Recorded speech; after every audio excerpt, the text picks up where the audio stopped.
Hi Leo, November 2025. Ito na po ang inyong reading. Kuha lang tayo ng ilang guidance, advice, messages para sa inyo. Kamusta kayo Leo? Anong ganap sa inyong mga buhay ngayon? Kuha tayo ng ilang messages ha. Energy check tayo Leo. Anong aasahan nyo? Anong parating? Ngayong November, bagong buwan na tayo. Napakabilis ng panahon. Hopefully, okay ang lahat ngayon. Leo, para sa'yo, nang kailangan mong marinig. November 2025 po. Para sa mga Leo na maaaring makapakinig nito, message. Leo, November. Okay. Okay. Paisa-isa. Leo. Para sa Leo na nakakapakinig nito, or makapapakinig nito, tayo po ay live na live.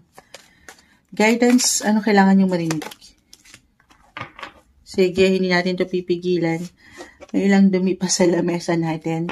Sa isahin ko po, the Four of Cups, the Fool is in reverse, the Justice card, Knight of Wands, Knight and Knight, ang inyong mga knight in shining armor.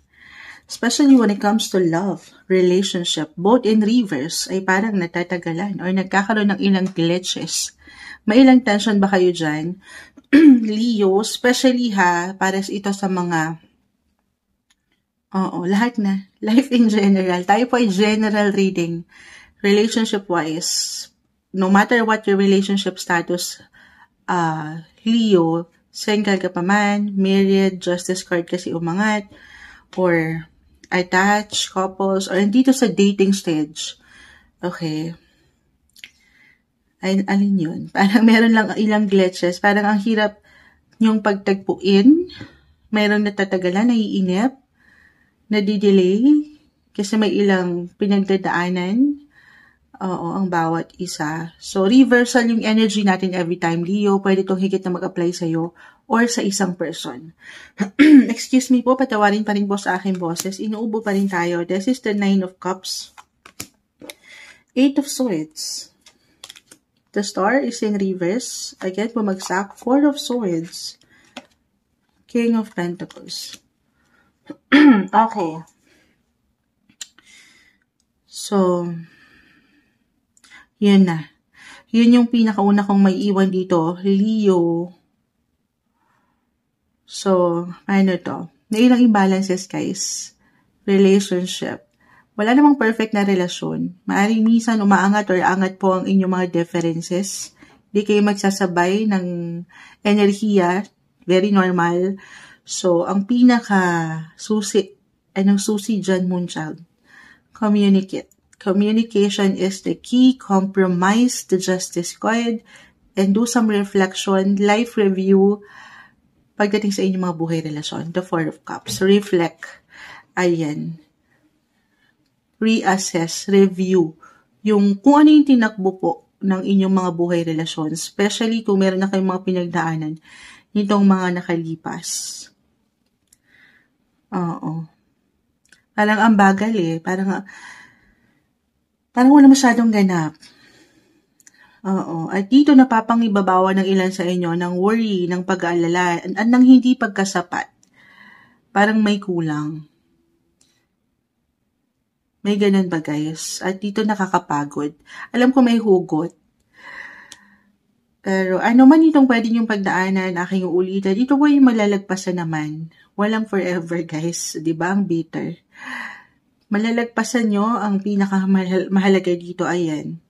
Kukonekta, may paraan naman Kailangan nyo lang mapaangat yan. At kung ito po ay hindi pa daman ng ilan, maaaring ito po ay maramdaman. Especially si Mercury, na kanina ko pa na-mention sa ilang signs. Mercury po kasi will go on retrograde phase this month of November. Kapag ang isang planeta, especially si Mercury, which is the planet of communication, connection, transportation, ayan, travel, especially kung kayo mga LDR, mga si Knight of Cups, parang may gap, the Fool, yung mga magkakalayo, or kahit physically, mentally magkatabi kayo, pero parang may kulang. Communicate, guys. Ang sabi nga nila, sinong sila? Ayan, ang mga bagay ay maidadaan daw po sa mabuting usapan. Oo. Pero dito guys ha, marriage, kasi si Justice card, maaaring higit na maapektuhan po. Pero tayo ay general reading. I'm getting a message para sa mga couples na married, okay? Leo. I feel na hindi to something magbibigay diin sa inyo. Kasi Justice card, this is about marriage. Para po ito higit para sa mga nasa dating stage or in a relationship. Alam ko, diretso tayo doon. Pero, connect. Okay, or maybe ito po yung reminder, especially for married couples, to spend more quality time kasama ang inyong mga mahal sa buhay. Kung kayo may mga anak na, kung ito hindi mag-apply the full Four of Cups, this is about family, home, 4 and 4 umangat. Meron tendency lang, Desmart, na meron kayong higit na bibigyan po ng atensyon pagdating sa inyong mga tahanan, pamilya, asawa, or mga bata. Okay. Baka meron kayong na normal na naman yan, Moonchild. Pero maybe this is something challenging lang naman po. Okay. Pero as long as nandito yung balance, moderate, the Justice card, wala po kayong dapat ikabahala. Ito yung umaangat. Other messages. Speaking of family, home, maaaring bukod sa magiging focus niyo yung isang miyembro sa pamilya, or pagdating po sa inyong mga personal life, kung hindi yun mag-apply, okay naman, Moonchild. It could be about your physical home, Leo. Maaaring meron kayong kailangan attention na bigyang diin dyan sa mas praktikal, aayusin, kukumpunihin, or dumadaan na po bang ilan sa inyo ngayon sa house renovation? Kahit sa simpleng pagpaplano, ganun po yung enerhiya na aking nakakuha para sa higit na ika-justice, ika-comfort, ika-secure ng inyong buhay tahanan. Okay. May ilang gusto ko, eto pwedeng kusa yung maramdaman or pwedeng mapaangat po ng universe, may ilang changes or pagbabago kayong gustong makita sa point na yan. So, dalawa lang to guys ha. King of Pentacles kasi is either someone older than family home, someone older sa family or young ones. The Fool.